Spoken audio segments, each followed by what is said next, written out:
Langsung bertanya dulu ke Bang Iksan Nurdin Nursi. Kalau kita lihat tadi Bang Iksan, angka utang Indonesia itu 7.000 triliun ya. Kalau kita melihat pemerintah mengatakan itu masih manageable karena masih di bawah 60% dari PDB. Karena itu kan aturan undang-undang ya.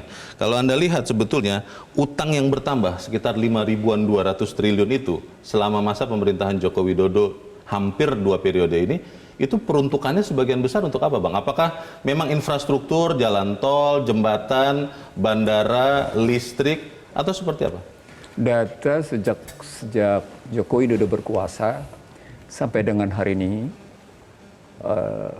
keseimbangan primer selalu negatif. Keseimbangan primer? Artinya utang selalu dipakai untuk menutup utang. Utang baru untuk menutup utang lama? Pendapatan negara, apakah itu pajak atau pendapatan lain-lain, tidak mencukupi untuk membayar pokok dan bunga.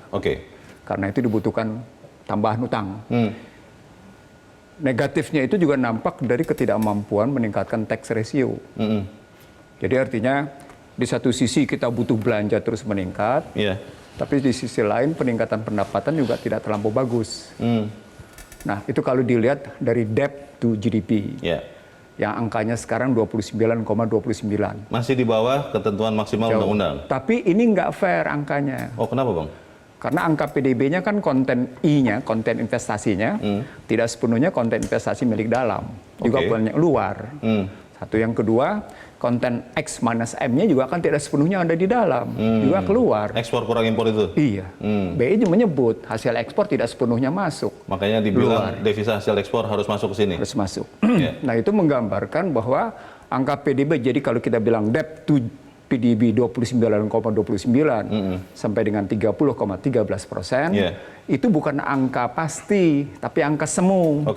Jadi kalau mau dibilang itu sebagai angka aman, nanti dulu. Nah, angka kedua, kita mesti ngelihat debt to export. Nah, debt to export itu juga tidak membaik. Sekarang angkanya 120%. Nah, poinnya adalah defisit anggaran tetap terjadi, keseimbangan primer tetap terjadi, gitu kan. Lalu berikutnya debt to GDP juga, debt to PDB nggak benar, debt to export juga terus naik. Ada tetapinya.